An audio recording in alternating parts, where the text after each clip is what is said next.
Well, today we usher in a new era of peace between Israel and the Arab world. I just came from The United Arab Emirates and Israel announce a historic deal establishing diplomatic ties. Hello, I'm Anand Naidu, and this is The Heat.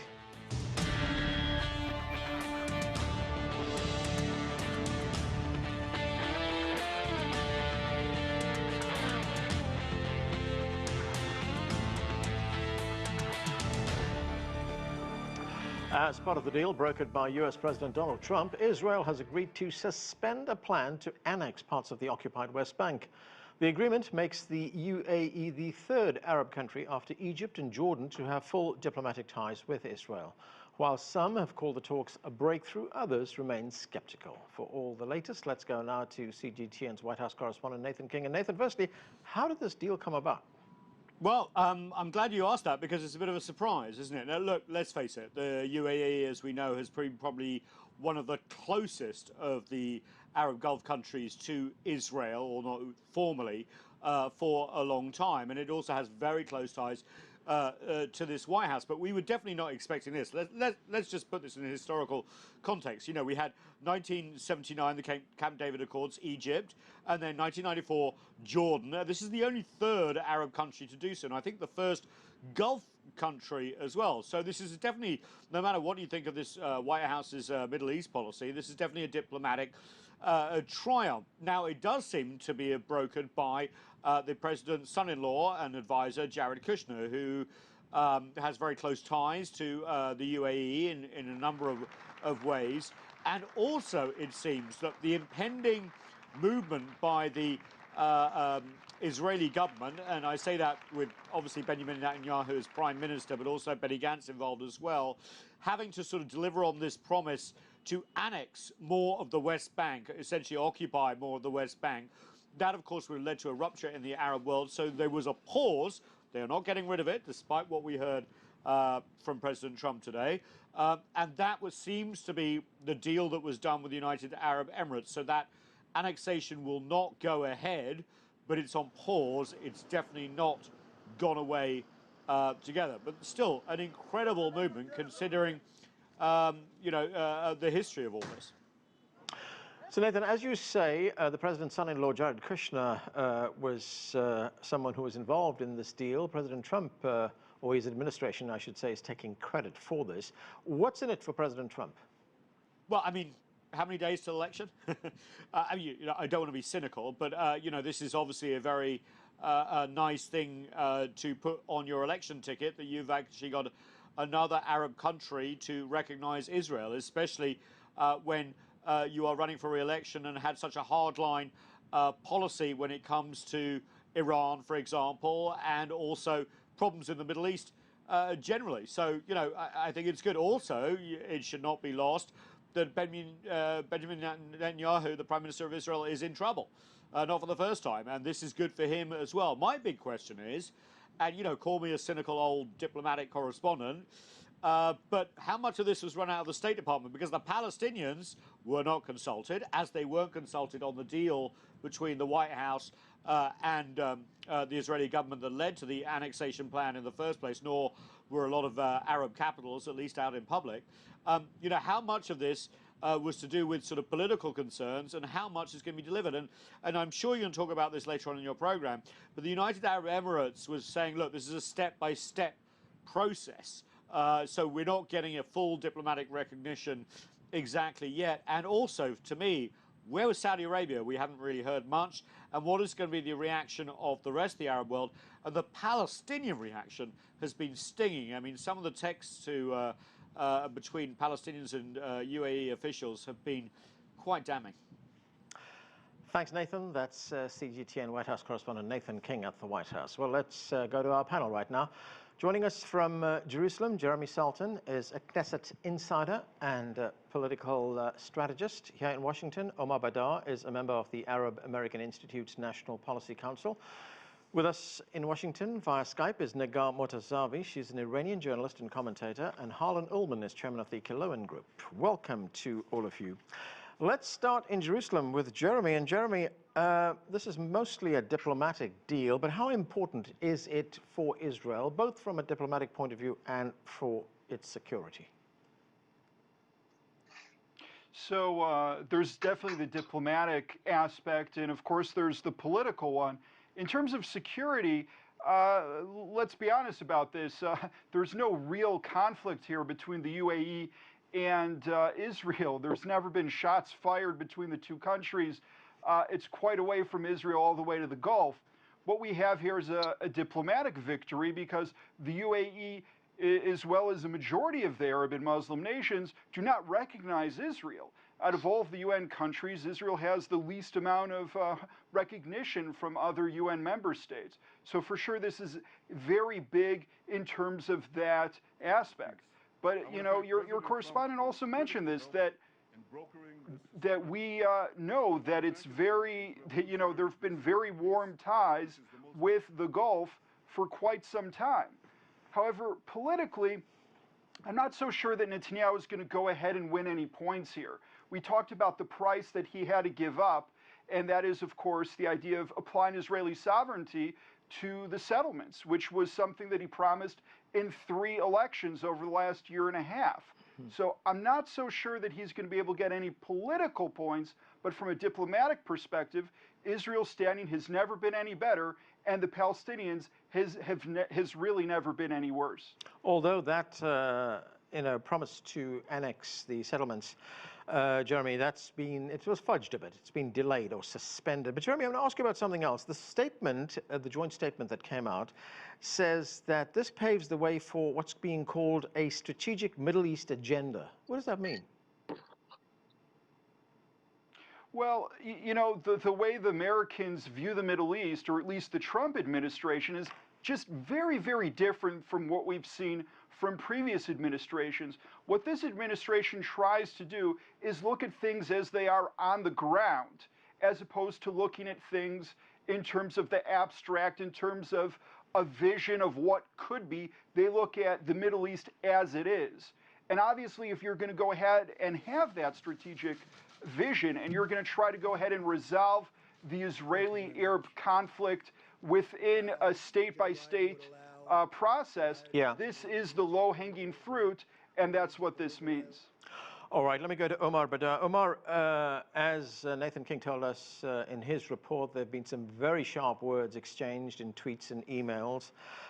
In fact, there was a tweet by the Palestinian leader, Hanan Ashrawi, and she said, "May you never experience the agony of having your country stolen. May you never feel the pain of living in captivity under occupation. May you never witness the demolition of your home or murder of your loved ones.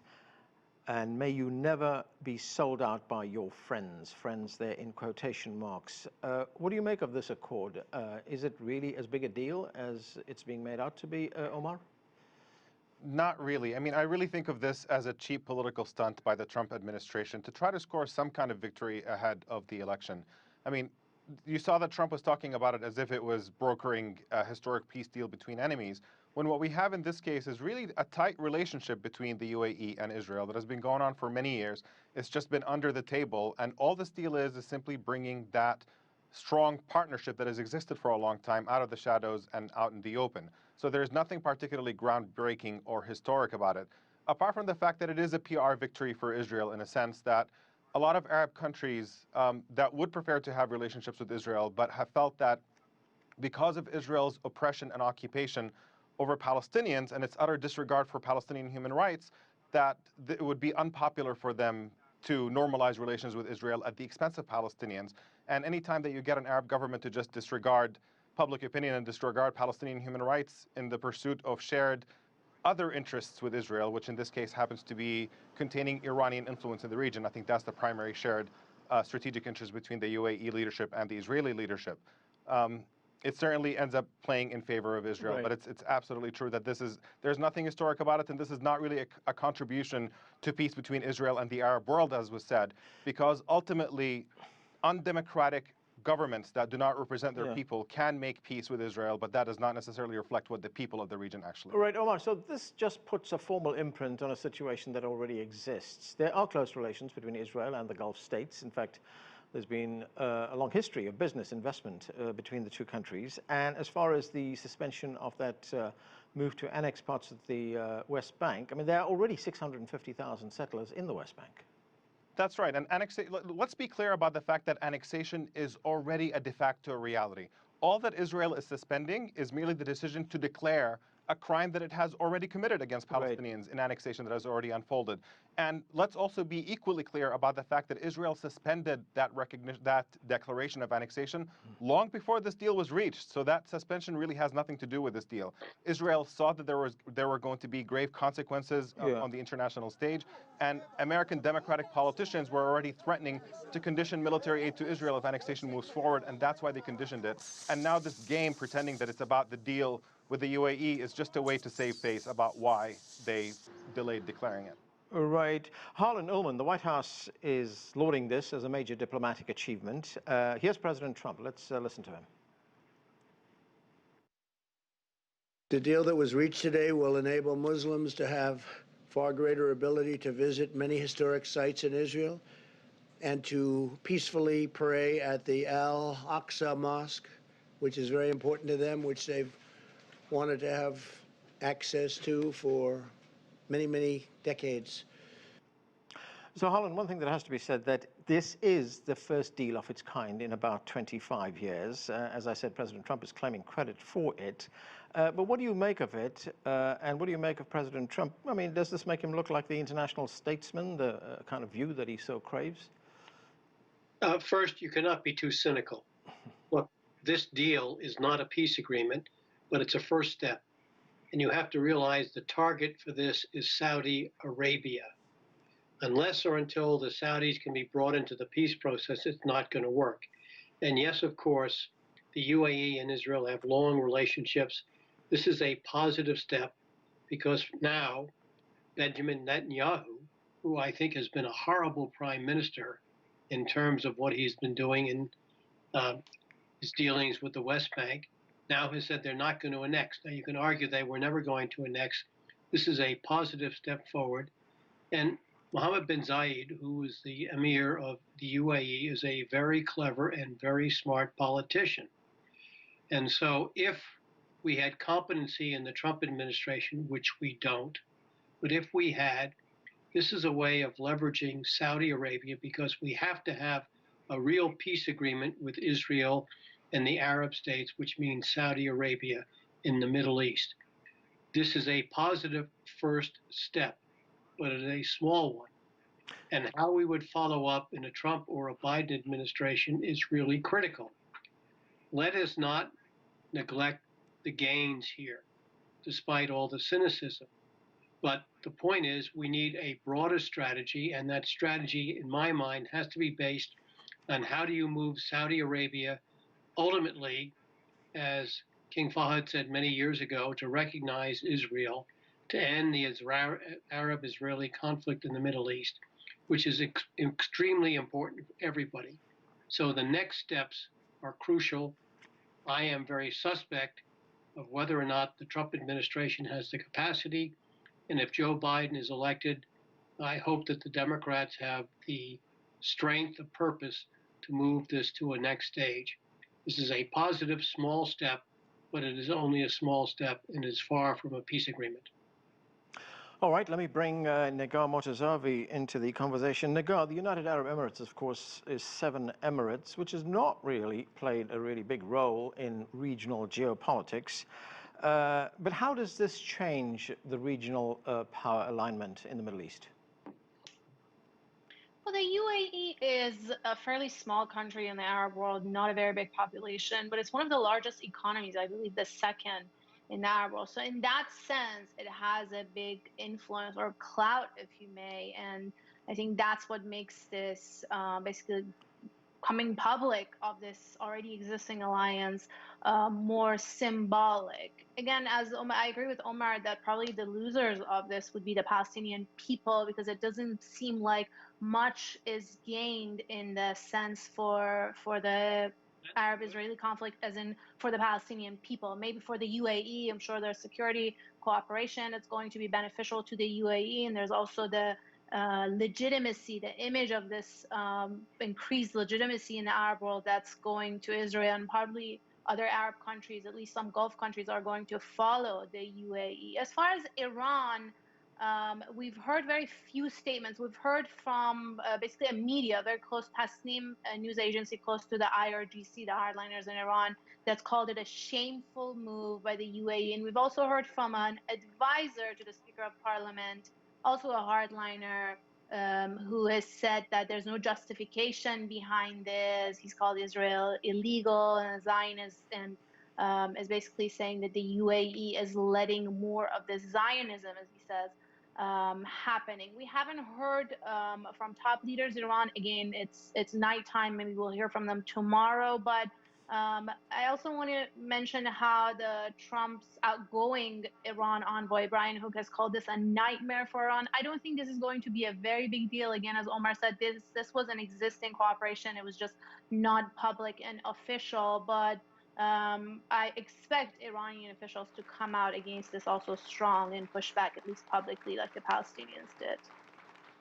Right, Jeremy, I've been looking at some commentaries and reports coming out of Israel, and it seems there that public opinion is divided. You have the Prime Minister Benjamin Netanyahu, of course, who is welcoming this deal. So is Benny Gantz. But the settlers are saying that they've been betrayed. Yes, indeed. As I said, there's the political aspect of this, and the fact is that Benjamin Netanyahu is the prime minister that comes from the right. And when you're looking at the central campaign promise that he gave not just the settlers, but the entire right wing in Israel, and of course his latest election, which was the 9th election at the head of the Likud, which gave him his largest showing and the most seats ever, was this promise that he would go ahead and deliver based on the press conference that we saw in the White House, along with Donald Trump promising that the application of sovereignty to the settlements would happen after the election. So yes, you're going to expect for sure the settlers, but also a great deal of his base to be very, very, very upset. And that goes back to the reason of why I do think this is a diplomatic victory for Israel, because there's no reason for Netanyahu to do something that is politically harmful unless there is something diplomatically to gain from it. And I do think when you look at the fact that the Palestinians are trying to understand what is this, that you have a country, and now perhaps more, we're hearing perhaps Bahrain, Oman, who knows if Saudi Arabia is going to be there within a few months, that are perhaps going down this process of saying, let's settle the score, recognize Israel, and have a separate agreement, and just disregard the Palestinians. So for Netanyahu, that's a very big win. Omar, the United Arab Emirates is framing this deal that it's made with Israel as a step towards a two-state solution. There's one problem with that, of course, and as Jeremy just alluded to that, one of the main parties in that, the Palestinians, have been excluded completely from this. Not just that, but the Israeli leadership is moving forward very aggressively to dismantle any possibility for viable Palestinian independence. And, so any Israeli from the right who views this move by Netanyahu as a betrayal is simply not paying attention, because the policy on the ground has been one of sustained expansion of illegal Israeli settlements and facilitating the illegal takeover of the West Bank. And all that's happening right now in terms of announcing a delay and all of that is simply political maneuvering, waiting for the right moment. And I suspect that the right moment for Netanyahu will be to see if Trump gets reelected, because as long as the U.S. can be counted on to support the move for several years after it is announced, I think Israel will feel safe doing it. And I think right now the concern is that with this gigantic push in U.S. politics on the Democratic side against annexation and potentially talking about actually applying real consequences on Israel if it moves forward with it, as the reason why Israel is now very, very hesitant to proceed with it.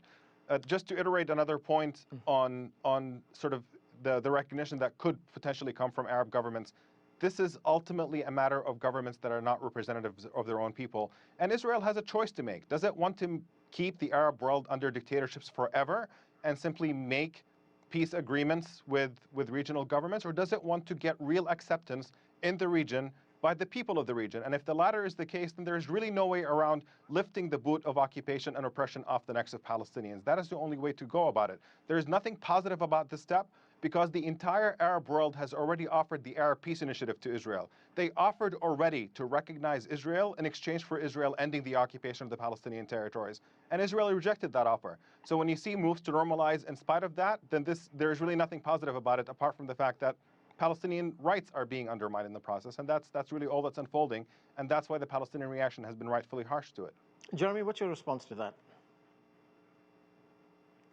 Look, my response is that the Palestinians are in the position that they're in because they put themselves there. Let's remember that dating back to the Peel Commission during the British Mandate, the Palestinians have said no to every single deal that's been put in front of them.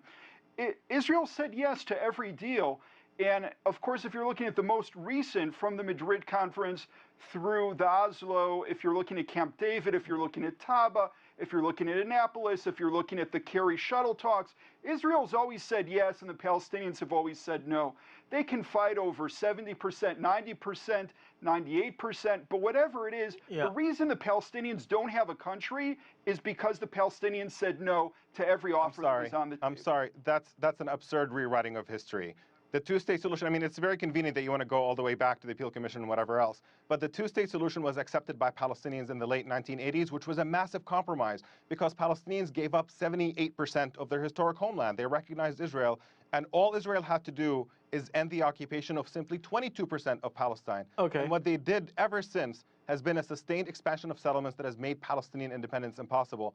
And that's what you see is that whatever's left of Palestine is basically a Swiss cheese collection of pieces of land that are not contiguous and are not viable and can never be considered a state by anybody who has the most elementary levels of common sense. Okay. Harlan Ullman, are you going to contest the fact that I said that they've said no to every deal?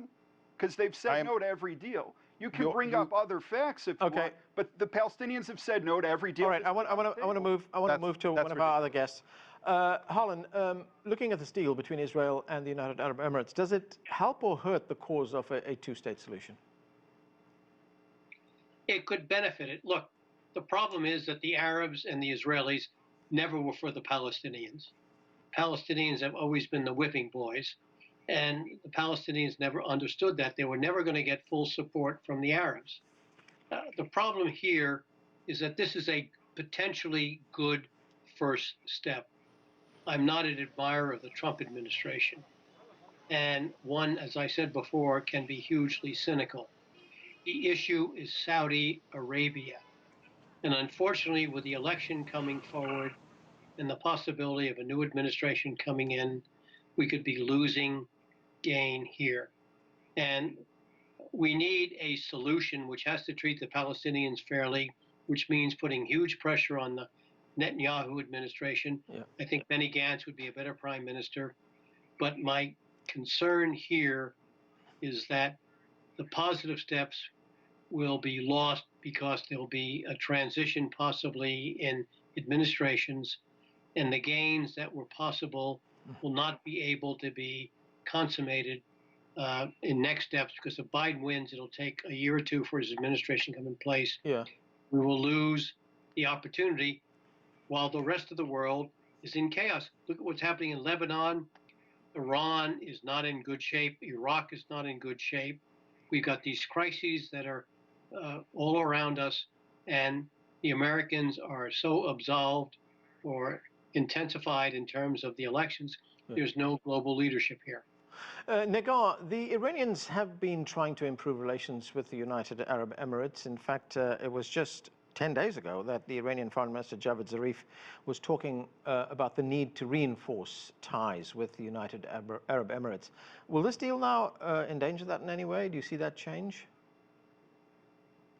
I think it may overshadow it to some extent. Not that Iran won't be able to live with a country that has relations with Israel. I mean, many European countries do have diplomatic ties with Israel, and Iran does have diplomatic relations for them. So it's not impossible. It might overshadow it. It might be more of a war of words. But at the same time, UAE is a close neighbor to Iran. There is a lot of, there at least used to be large economic ties. There's a big population of Iranians or people of Iranian descent who live in the UAE. And it's just not a neighbor that Iran can continue to have bad relations with forever. So I think that at least within part of the Iranian political structure that's looking for more engagement, that might continue. But again, this is more, I see this more as a public stunt, and also probably a push from the Trump administration for some kind of a foreign policy win. We have to remember President Trump has constantly talked about getting a better deal with Iran. Well, that requires, very disciplined, sustained, and probably